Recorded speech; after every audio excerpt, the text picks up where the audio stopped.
Have you ever wondered what really sparks a protest? You see the signs, you hear the chants, you watch the marches on the news.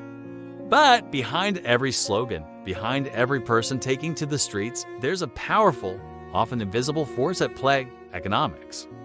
Today, we are going to pull back the curtain and uncover what is really driving the wave of global unrest we're seeing everywhere. This isn't just about politics. It's about your wallet, your future, and the very fabric of our society. Let's start with what I call the economic tinderbox. Imagine your weekly grocery bill just keeps climbing. The cost to fill up your car feels impossible. And your rent or mortgage payment eats up more and more of your paycheck.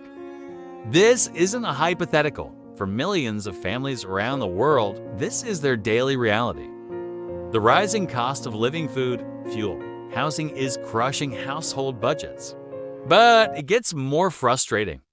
While ordinary people are struggling, we see headlines about soaring corporate profits and record-breaking CEO bonuses.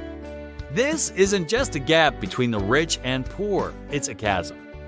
When you're working harder than ever, but your wages stay flat, while the people at the top get richer, that sense of unfairness starts to boil over. And what's the typical government response? Often, it's austerity. They cut funding for public schools, healthcare, and social programs, the very safety nets people rely on. They might introduce new taxes that hit working families the hardest.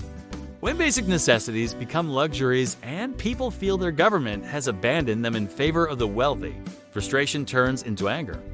It's like a pressure cooker with no release valve. Eventually, it has to explode. So, how does that quiet, kitchen table anger transform into a massive street protest? This is where the story gets interesting. Think about the recent farmer protests across Europe. They weren't just upset about a single policy, they were facing a perfect storm of rising fuel costs, crushing environmental regulations, and cheap imports that made it impossible to earn a living. Their livelihoods were on the line. Or look at Latin America, where time and again, soaring inflation has pushed people to their breaking point. When the money you earned yesterday is worth less today, how can you plan for the future? How can you feed your family?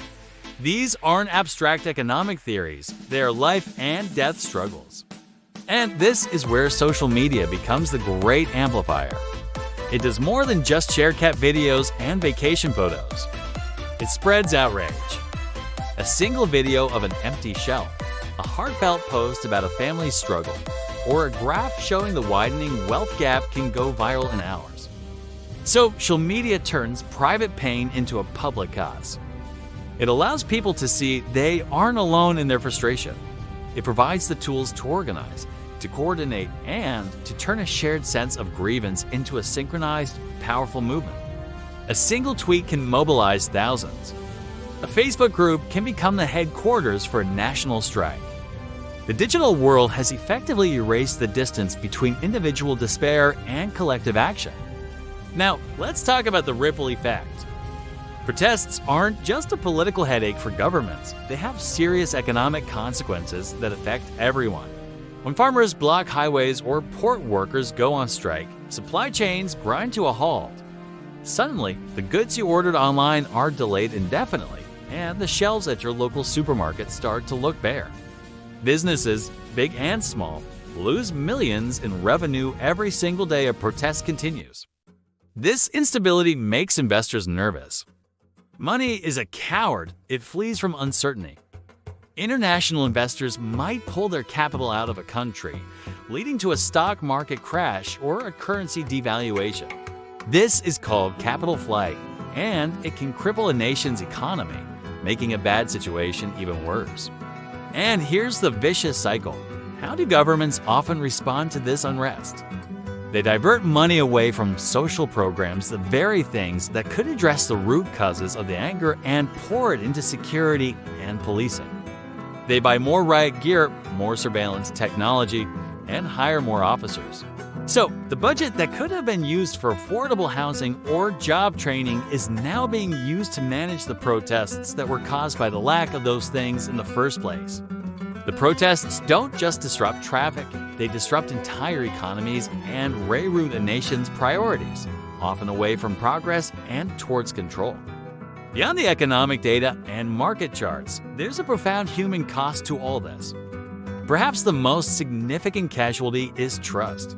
When people feel the system is rigged against them, they lose faith in their institutions, not just the government, but corporations, banks, and even the media. This erosion of trust is incredibly dangerous for a democracy. It creates a society that is polarized, cynical, and vulnerable to misinformation. And we have to talk about the mental health strain. Living with constant economic stress takes a massive toll.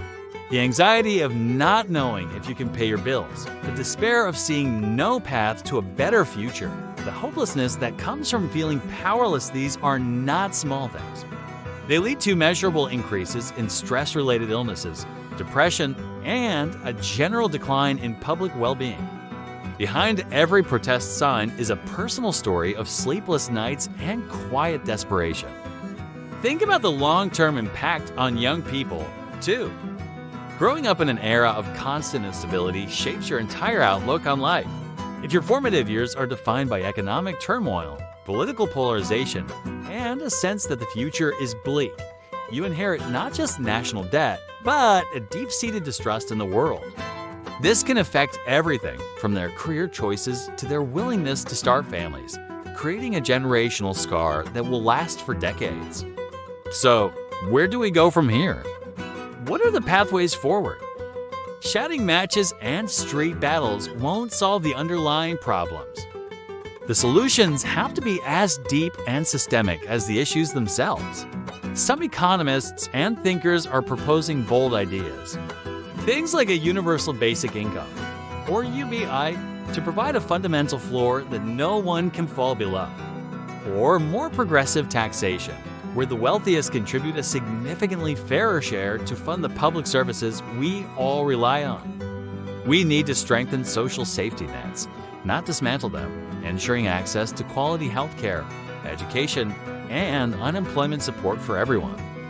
This also requires a conversation about what's been called ethical capitalism, a system where companies are judged not just by their quarterly profits, but by how they treat their employees, their communities, and the environment. This means advocating for fair wages that keep pace with productivity and the cost of living, and ensuring workers have a real voice at the table. Ultimately, governments have a choice.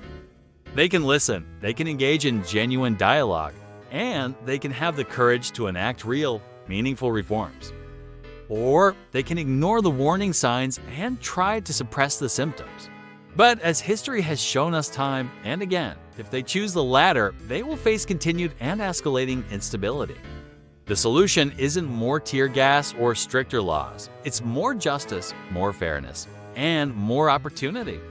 Without real, structural change, the cycle of protest and unrest will simply keep returning, and each time, it will likely be louder, angrier, and more disruptive than the last. So, I want to leave you with a question. What do you think? Are the global protests we're seeing today just a temporary symptom of a rough economic patch? Or are they a sign of a much deeper, systemic crisis in our global economic model? I'm genuinely curious to hear your perspective. Let me know in the comments below. Thanks so much for watching. If you found this breakdown valuable, please hit that like button and consider subscribing for more deep dives into the forces shaping our world. See you in the next one.